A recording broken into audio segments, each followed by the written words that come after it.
అధికారం వచ్చినప్పటి నుండి ఒక 3 నెలలేమో హైడ్రా పేరిట పేదల ఇల్లు కూల్చేసింది. కొన్ని నెలల పాటు మూసీ నది పక్కపొంటున్నటువంటి పేదల ఇళ్లను కూల్చే ప్రయత్నం చేసింది. ఈ మధ్య కాలంలో ఈ దేశంలోనే బిగ్గెస్ట్ స్లమ్, అతి పురాతనమైన స్లమ్ కేవలం తెలంగాణ వాసులకు మాత్రమే కాకుండా దేశవ్యాప్తంగా ఎవరికి దుఃఖం వచ్చినా, ఎవరికి ఆపద వచ్చినా, ఎవరికి ఉపాధి కావాలన్నా ఆదుకునే గడ్డ, ఆదుకునే ప్రాంతం బాలాజీ నగర్, జవహర్ నగర్ స్లమ్. దాదాపుగా 1.5-2 లక్షల జనాభాతో ఒక 40-45 సంవత్సరాలుగా 1980-85 నుంచి మొదలుపెట్టి ఈనాటి వరకు 30 నుంచి మొదలుపెట్టి 100 గజాల లోపు జాగలు కొనుక్కొని ఇల్లు కట్టుకొని పిల్లా జల్లతో నివాసం ఉంటున్న ప్రాంతం. ఈ జవహర్ నగర్లో, ఈ బాలాజీ నగర్లో ఉండే ప్రజలు చేసుకునే పని ఏంటంటే కూరగాయలు అమ్ముకొని బతకడం, పండ్లు అమ్ముకొని బతకడం, హైదరాబాద్ నగరంలో ఇళ్లల్లో బట్టలు ఉతికి బతకడం, బోలుతో బతకడం, కంపెనీలలో చిన్న చిన్న నౌకరీ చేసుకుని బతికే వాళ్ళు ఈ ప్రాంతం నివాసం ఉంటారు. ఈ మధ్య కాలంలోనే కన్స్ట్రక్షన్ రంగంలో ఎలక్ట్రీషియన్లుగా, ప్లంబర్లుగా, కార్పెంటర్లుగా, పెయింట్లు వేసేవాళ్ళుగా, ఇవాళ ఫాల్స్ రూఫింగ్ చేసేవాళ్ళుగా ఇలాంటి పనులు చేసుకొని బతారు. యూపీ నుంచి వచ్చిన వాళ్ళు ఉంటారు, బీహార్ నుంచి వచ్చిన వాళ్ళు ఉంటారు, బెంగాల్ నుంచి వచ్చిన వాళ్ళు ఉంటారు, ఆనాటి ఆంధ్రప్రదేశ్ అనేటువంటి శ్రీకాకుళం నుంచి వచ్చిన వాళ్ళు ఉంటారు, తెలంగాణ పల్లె నుంచి వచ్చిన వాళ్ళు ఉంటారు.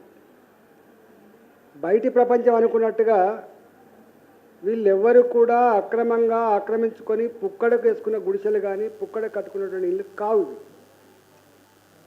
బ్రోకర్లు, రియల్ ఎస్టేట్ బ్రోకర్లు అక్కడ భూములు లేఅవుట్ చేస్తే కొనుక్కొని కట్టుకునే ఇల్లు. అసలు ఈ జవహర్ నగర్కు ఉన్నటువంటి చరిత్ర ప్రపంచానికి, ఈ దేశానికి తెలియదు, ఈ రాష్ట్ర ప్రజానికి కూడా తెలియదు. 1941 1941లో ఆనాటి బ్రిటిష్ ప్రభుత్వం సైనికులకు భూములు ఇవ్వాలి, వాళ్ళ కొంత అండగా ఉండాలనే కాన్సెప్ట్తో 5,977.3 5,977.3 ఎకరాల భూమి 4,50,000 రూపాయలు పెట్టి 10 గ్రామాలలో అంతాయపల్లి, తిమ్మాయపల్లి, అదేవిధంగా నాగారం, ఈ పక్కకున్న తూంకుంట, ఇలాంటి 9-10 గ్రామాల నుంచి వెళ్ళి ఆనాటి బ్రిటిష్ ప్రభుత్వం సైనికుల కోసం అక్వైర్ చేయబడ్డ ల్యాండ్. మనకు స్వతంత్రం వచ్చింది 1947 కాదు కాబట్టి, 1948 కాబట్టి అప్పటి వరకు కూడా ఇదంతా సికింద్రాబాద్ ఎస్టేట్ ఆఫీసర్ కంట్రోల్లో ఉంటుంది. ఇదంతా ఆనాడు ఆ జవహర్ నగర్, బాలాజీ నగర్ అంతా కూడా కంటోన్మెంట్ ఏరియా కింద ఉండేది. ఈ భూములన్నీ కూడా ఆనాటి ఆ ప్రభుత్వ మిలిటరీ ఆధ్వర్యంలో ఉన్నటువంటి భూములు.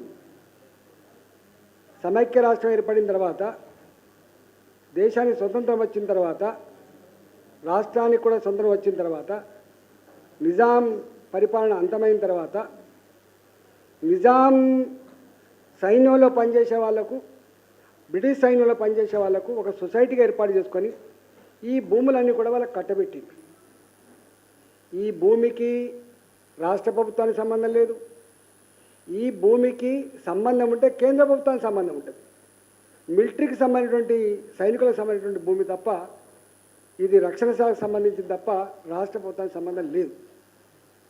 అట్లా వీళ్ళు ఎక్స్ సర్వీస్ మెన్లుగా ఉన్నవాళ్ళు, ఆనాడు అది జంగల్ ప్రాంతం కాబట్టి అది అక్కడికి ఎవరు పోయడానికి ఆస్కారం లేదు కాబట్టి, ఫైరింగ్ రేంజ్ ఉన్నటువంటి ప్రాంతాలు కాబట్టి ఎవరు పోకపోతుంది.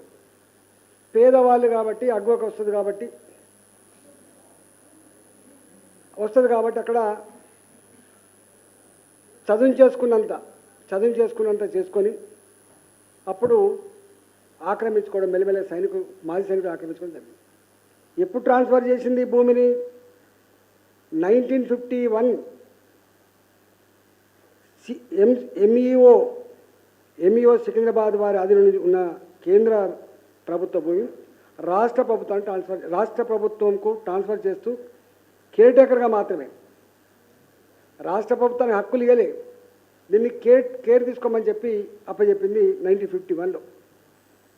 అప్పటి నుంచి మాజీ సైనికులు అక్కడ మాజీ సైనికులు అక్కడ వాళ్ళ 5 ఎకరాల ఒక్కొక్క పర్సన్కి 5 ఎకరాల భూమి చొప్పున వాళ్ళు లేఅవుట్ చేసుకొని అమ్ముకున్నాడు, వ్యవసాయం చేసుకున్నాడు, కొంచెం చనిపోవడం జరిగింది. అంటే ఒక మాట చెప్పాలంటే ఈ భూములు రాష్ట్ర ప్రభుత్వానికి సంబంధించిన భూములు కావు. ఈ భూములు ఎక్స్ సర్వీస్మెన్లకు సంబంధించినటువంటి సొసైటీకి సంబంధించిన భూములు మాత్రమే. ఈ భూముల్ని రియల్ ఎస్టేట్ వ్యాపారులకు మాజీ సైనికులు అమ్ముకుంటే ఆ రియల్ ఎస్టేట్ వ్యాపారులు ప్లాట్ చేస్తే 60 గజాల చొప్పున 80 గజాల చొప్పున వాళ్ళు కొనుక్కొని నివాసం ఉంటారు. ఈ మొత్తం 5,877 ఎకరాలలో ఒక 1000 ఎకరాల వరకు ఈ పేదలు కట్టుకున్నటువంటి ఇల్లు ఉంటాయి.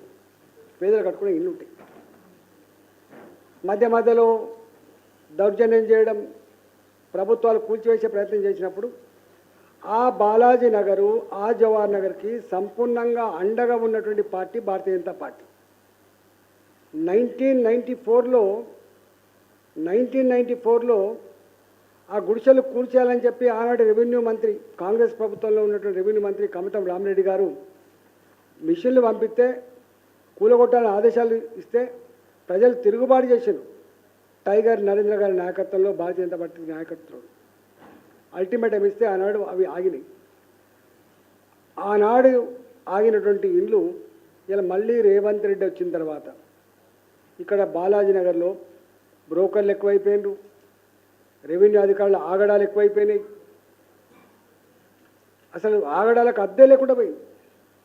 అక్కడ ఉన్న ప్రజానీకానికి రోడ్డు సౌకర్యం కల్పించి, వాళ్ళకు మంచినీళ్ళ సౌకర్యం కల్పించి, వాళ్ళకు లైటింగ్ సౌకర్యం కల్పించి, వాళ్ళకైనా ఉపాధి కల్పించి, వాళ్ళకు అండగా ఉంటుంది అనుకున్నటువంటి ప్రభుత్వం ఇవాళ ఎప్పుడు డోజర్లు వస్తాయో, ఎప్పుడు పోలీసులు వస్తారో, ఎప్పుడు కూలగొడతారో తెలియని పరిస్థితి వచ్చింది.